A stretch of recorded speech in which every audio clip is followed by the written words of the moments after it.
안녕하세요. 백두산 금융연구소의 백두산입니다. 8월 13일 목요일 밤 10시 17분입니다. 제가 어제인가 이틀 전부터 이제 말씀을 드렸죠. 지금 코스피가 완전 오버슈팅 걸려갖고 올라가고 있고, 이 비상식적인 시장을 죽이려면 큰 폭의 갭상승이 필요할 것이다 라고 말씀을 드렸습니다. 어제 영상 제목이 아마 그거였을 거예요. 갭상승이 코스피를 죽일 것이다 라고 써놨는데, 일단 오늘 그런 제가 원하는 갭상승과 원하는 음봉이 떨어지긴 떨어졌습니다. 물론 뭐 종가는 별로 그렇게 뭐 마음에 들지는 않습니다만, 일단 그래도 2주가량 오르다가 드디어 첫 음봉이 떨어졌다라는 거는 일단 어느 정도 좀 주목을 해볼 만한 모습이긴 합니다. 이렇게 됨으로 인해서 어떻게 됐냐, 여기 보시면 풋옵션 일봉이 이렇게 조그맣게 양봉이 나오는 이런 일들이 생겨났죠. 차월물로 봐야 되는데 이미 당월물인데 조금 이따 얘기하고요. 자, 아무튼 이렇습니다. 그래서 앞으로 그래서 어떤 일이 있어야 이제 지수가 추세적으로 빠질 수 있고 아니면 추세적으로 오를 수 있고, 이런 부분을 좀 말씀을 드려보자면, 여기서 만약에 진짜 대세 상승으로 가고 싶고 앞으로 코스피가 3천을 가고 4천을 가고 싶으면은 뭘 해야 되냐면, 이제 지금까지 지난 2주간 폭등했던 거에 대한 죄값을 치러야 됩니다. 무슨 얘기냐면, 뭐 한 달 동안 이 기간 조정이 됐든 아마 한 달 이상이 걸릴 거예요. 굉장히 이게 폭이 셌기 때문에 6월 달에 생각해 보시면 될 것 같아요. 여기 6월 달에 추세가 굉장히 6월 달에 오버슈팅 걸려 가지고 한번 폭락했었는데, 이때 결국 고점 넘어가서 지금 다시 오버슈팅 걸리기까지 얼마나 걸렸나요? 이때 6월 초 7월 말이니까 2달 걸렸죠. 약 2달간의 기간 조정. 여기서 만약에 지수가 대세 상승으로 가고 싶으면 최소 2달은 더 기다려야 된다는 겁니다. 2달간은 이렇게 또 괴로운 구간을 거쳐야 그나마 대세 상승이란 그런 얘기를 할 수가 있을 거예요. 여기서 하락하고 싶으면 이제 어떤 그림 나와야 되냐, 여기 보면 6월달 거 참고하시면 좋을 것 같습니다. 어떤가요? 고점에 대한 테스트를 며칠 동안 진행했죠. 며칠 동안 진행했는데 고점을 못 넘어가네 라고 생각하고 나서 저점에 대한 테스트를 해봤는데 저점이 생각보다 지켜지지 않고 쑥 밀리네 라고 인정을 하니까 와장창 무너졌었죠. 이런 모습들. 그러니까 다음 주가 아니고 내일부터 해서 지수가 빠지고 싶다면은 오늘 만들어 놓은 고점에 대한 저항 테스트를 열심히 해야 될 겁니다. 고점이 물론 뭐 조금 이 와중에서 높아질지는 모르겠지만은 어쨌든 전반적으로 지금 요 레인지, 오늘 만들어 놓은 요 음봉 레인지 한 325에서 뭐 320에서 한 325 정도? 요 안에 여기서 이제 저항을 많이 쌓아가는 것이 중요할 것 같아요. 이게 그러니까 오늘 음봉 하나 나왔다고 아이고야 대박이다 이제 인버스를 사야지, 요건 아니라는 겁니다. 어디까지나 뭐 차분하게 계속 보셔야 될 것 같고, 빠지려면 뭐가 필요하겠어요? 방금 말씀드렸다시피 고점 여기를 계속 넘으려고 했는데 이거는 죽어도 못 넘네 라는 그런 고점에 대한 저항 테스트가 한번 들어가야 되겠고, 빠지기 위해선 또 뭐가 필요하다? 저점에 대한 테스트도 있어야 될 겁니다. 여기 지지력 테스트를 했는데 지키네? 지키면은 또 박스권인 거예요. 지키고 여기 못 넘으면 박스권인 거고, 여기 지키고 요거 넘어가면은 이제 위로 올라가는 겁니다. 그죠? 근데 만약에 여기는 못 넘어가고 이 위에 있는 저항은 못 넘어가고 밑에 있는 지지선은 붕괴시킨다면 어떻게 되겠어요? 그러면 이제 본격적으로 빠지는 거겠죠? 어쨌든 이게 하루 만에 이렇게 테스트를 하고 시장이 가진 않는다는 얘기입니다.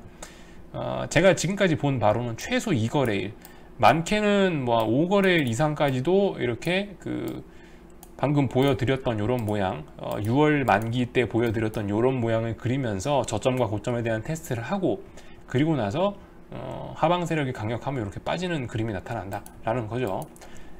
그래서 오늘 나온 음봉 하나를 가지고 야 뭐 난리가 났네 이렇게 생각하시면 안 되고요. 차분하게 보시면 될 것 같습니다.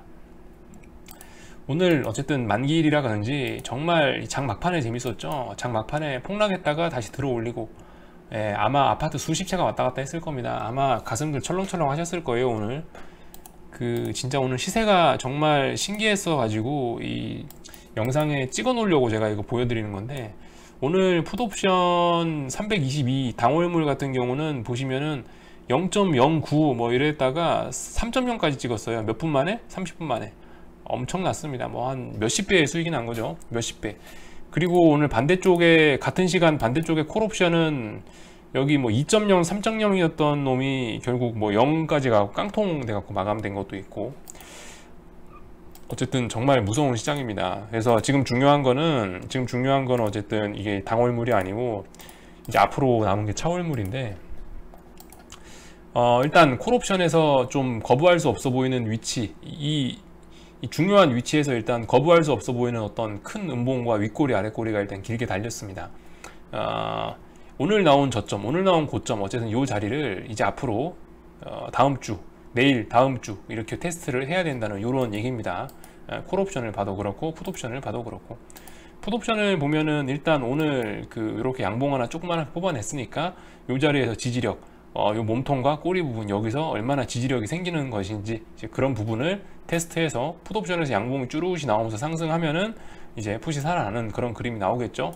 어쨌든 아직까지는 저 음봉을 하나를 가지고 뭐 객관적으로는 뭐라 할 말이 없습니다만은, 이제 제가 주관적으로 제 생각을 일단 뭐 말씀드리자면은, 고점은 안 나왔을 수도 있지만은 아마 이제 여기서 지수 레벨업은 굉장히 제한적이지 않겠냐라는 생각 정도는 그냥 이제 제 막연한 추측으로 이렇게 하고는 있습니다. 왜냐하면 지금 말씀드렸다시피 이게 제가 며칠 전부터 계속 말씀드리지만, 이렇게 지수가 과열되게 오른 적이 제가 봤을 때 이번이 가장 과열됐던 것 같아요. 이 지난 코스피 역사상, 제가 매매를 했던 이런 역사상 보통 한 3거래일 4거래일 정도 오버슈팅 주면은 추세적으로 죽어버려요. 추세적으로 죽어버렸어요. 늘 지금까지 그랬는데, 이번에는 이상하게 옵션 만기나 또 그리고 나스닥이나 이런 거에 영향을 받아갖고 그런지 이 오버슈팅이 8월 6일부터 걸리기 시작해가지고 진짜 물론 그 전부터도 약간 슈팅의 기운이 좀 났었고 그랬긴 했는데, 유달리 긴 어떤 오버슈팅과 시세를 뽐내는 것들이 이번에 나타났다라는 겁니다. 유달리 길었어요. 이게 굉장히 독특한 상황입니다. 그렇기 때문에 어쨌든 저는 이거는 대세 상승을 위한 게 아니고, 야 이거 죽으려고 그러는 거구나 라고 이렇게 판단을 하고 있는 거고요. 너무나 과해요. 과해도 너무 과해요. 이렇게 과하면은 말씀드렸다시피 최소 2달 이상의 어떤 기간 조정은 필요합니다. 그게 일단은 지금 나타날 수 있는 상승을 보시는 분들의 가장 희망적인 시나리오는 그거예요. 여기서 2달 동안 기간 조정 나와야 돼요. 최소한. 아까 콜옵션 모양 보여드리면서 여기 6월 7월 달 모습 보여드리면서 지금 그걸 근거로 해서 말씀드리는 거예요. 아무튼 그렇고, 오늘도 보시면 여러분들 이 수급도 그렇고 어쨌든 정말 신기합니다. 정말 신기해요. 야, 선물이 올랐는데도 불구하고 외국인이 선물 팔아제끼고 코스피 팔아제끼고, 코스닥은 뭔 생각이었는지 모르겠지만 일단 외국인이 들어놓았습니다만은, 아무튼 이런 것도 수급적인 것도 좀 생각을 해볼 필요가 있겠습니다. 야, 이게 외국인이 진짜 무슨 기가 막히는 재주를 가졌나 모르겠는데, 보시면은 지난 오버슈팅 걸렸던 기간들 대충 8월 3일부터라고 칠게요. 8월 들어서 오버슈팅이 본격적으로 나타났다라고 생각하면은 여기 코스피 수급 한번 보십시오. 8월 3일부터 해서 여기 외국인 금액 한번 쭉 보세요. 지수가 2250에서 2437까지 올랐는데, 근데 외국인이 보시면 매도 이틀 매수 들어왔는데 금액 얼마 안 되니까 제외하고, 굉장하지 않습니까? 여러분들 이게 대세 상승이 조건이 이루어지려면요, 일단 이런 게 필요할 것 같아요. 자, 여러분들이 외국인이고 세력이다라고 생각합시다. 내가 가진 돈이 너무 많아서 내가 주식을 사면 시장이 올라버리는 그런 특징을 가진 사람이란 말이에요. 나는 그렇게 되면 어떻게 돼야 될까요? 여러분들이 대세 상승을 하고 앞으로 크게 주식을 상승시키고 싶으면, 그렇게 하고 싶으면 주식 매집을 싸게 해야 되는 거죠, 기본적으로. 근데 여러분들 지금 이게 3월부터 해갖고 이 8월까지 이렇게 올랐는데, 여러분들이라면 매집을 이렇게 할까요? 이게 매집을 하는 올바른 모습일까요? 매집을 하려면은 옆으로 빌빌 아주 기어가야 됩니다. 옆으로 이렇게 기어가야 돼요. 예를 들면 뭐 요런 코스피 월봉인데, 월봉상 박스권 구간 이런 거 보세요.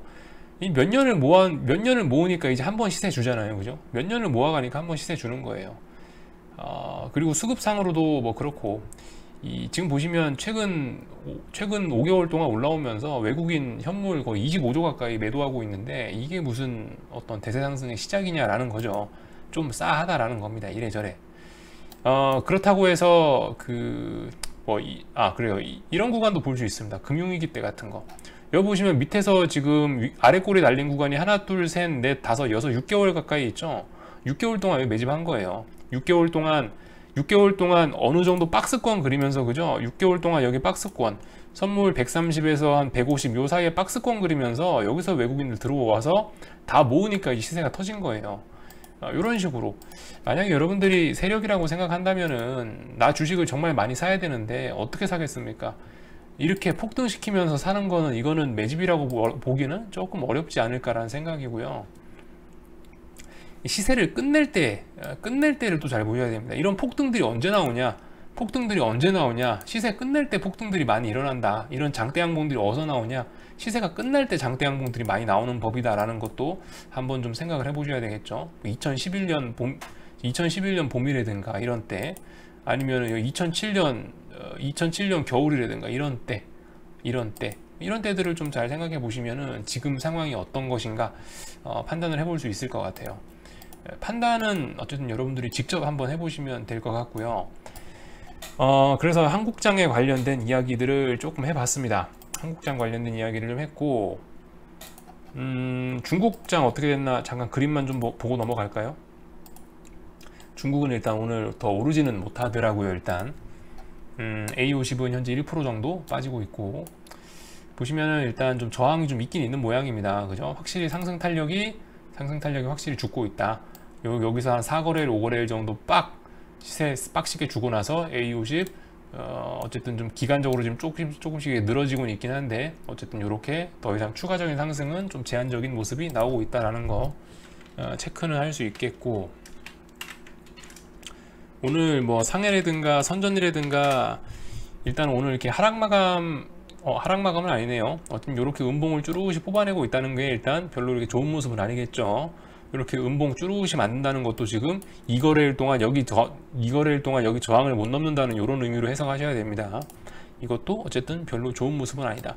이렇게 싼 고점 만들어 놓고 지금 여기서 2거래일 동안 개기고 있는데, 이거 고점 이틀 동안 못 넘고 여기서 음봉 두 개 뜨니까 내려올 가능성 높다는 거, 이런 점들 좀 봐놓으시면 될 것 같고, 선전 같은 것도 그렇습니다. 선전 종합 이런 것도 보시면 여기 한번 싼 고점 만들어 놓고 여기서 지금 밀릴 자리에서 밀리고 나서 2거래일 동안 어떤 저항 넘지 못하는 이런 모습들을 만들어내고 있습니다. 현재 이제 요게 지금 시장의 어떤 특징이라고 할 수가 있겠네요.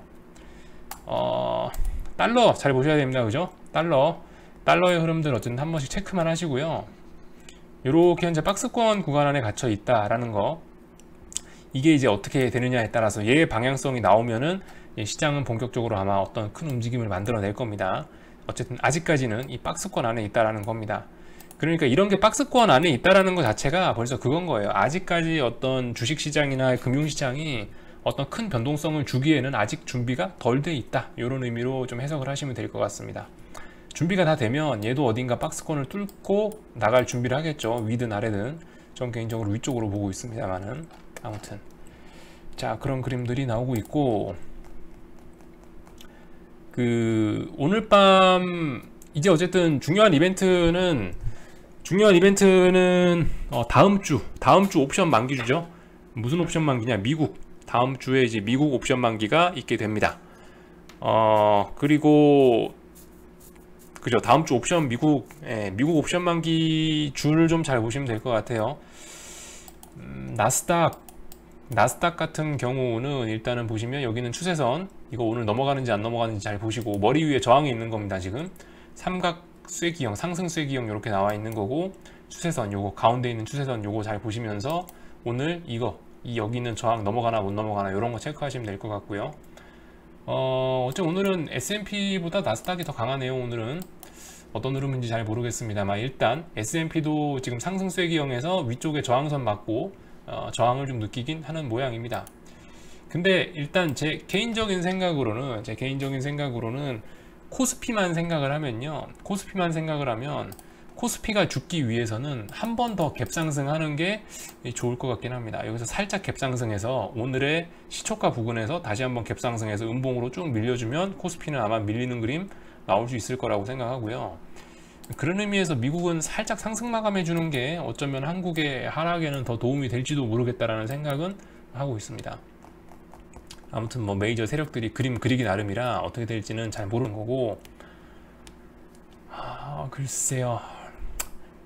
솔직히 뭐 오늘 밤에 미국이 어떻게 된다 이런 건 모릅니다. 다만 이제 오늘 한국장이 사실 의미가 좀 큰 것 같은데, 말씀드렸다시피 6월 달에 보시면 아실 거예요. 6월 달에 한국장이 꺾일 때 전 세계가 다 같이, 근데 공통적으로 장대 음봉을 다 같이 뽑았거든요. 그러니까 한국 주식 시장이 꺾인다라는 거는 전 세계 경기가 꺾인다라고 봐도 솔직히 그렇게 틀린 말은 아닙니다. 미국 시장은 지금 어떻게 될지 잘 모르겠어요. 미국 시장은 솔직히 이렇게만 보면 상승세 기형에 이렇게 지금 어디까지 더 오를지, 얼마나 더 오를지, 언제 빠질지 이런 거에 대한 단서는 솔직히 잘 모르겠습니다. 미국 시장만 봐서는. 근데 개인적으로는 이 단서를 좀 언제 어떻게 될 것이냐에 대한 단서는 코스피에서 오히려 더 찾을 수 있다라고 생각하는데, 코스피는 어쨌든 이번에 그 생전 보도 못한 어마어마한 오버슈팅이 굉장히 강력하게 나오면서 오늘 일단 음봉이 나오긴 나왔거든요. 그러니까 아마 다음 주가 이제 미국 옵션 만기니까 다음 주에 어느 정도 어쨌든 여기서 뭐 고점을 테스트하거나 이런 모습이 나온다면 미국 만기 끝나고 나서 흘러내릴 수도 있지 않을까, 전 세계가. 어쨌든 요 정도 생각은 가지고 있습니다. 뭐 그렇게 근거가 있는 것도 아니고 좀 먼 미래에 있는 일이기 때문에 오늘 밤 일도 모르는데 제가 어떻게 다음 주 일을 얘기를 하겠습니까마는, 그럼에도 불구하고 뭔 얘기를 하자면 어쨌든 한국이 오버슈팅 굉장히 강하게 걸려 있고, 일단 오늘 음봉 나온 모습을 보면은 다음 주 미국 만기주에 못했던 어떤 그 고점에 대한 테스트, 이번 주에 못했던 고점에 대한 테스트 다음 주에 하고 나서 미국 옵션 만기가 끝나야 무슨 일이 생기지 않을까라는 게 일단은 저의 대략적인 시나리오라고 말씀드릴 수가 있겠네요. 네, 뭐 자세한 거는 저도 일단 아침에 돼봐야 알 것 같고요. 궁금한 거는 리플 남겨주시고요. 내일 아침에 또 뵙도록 하겠습니다. 여기서 마칠게요.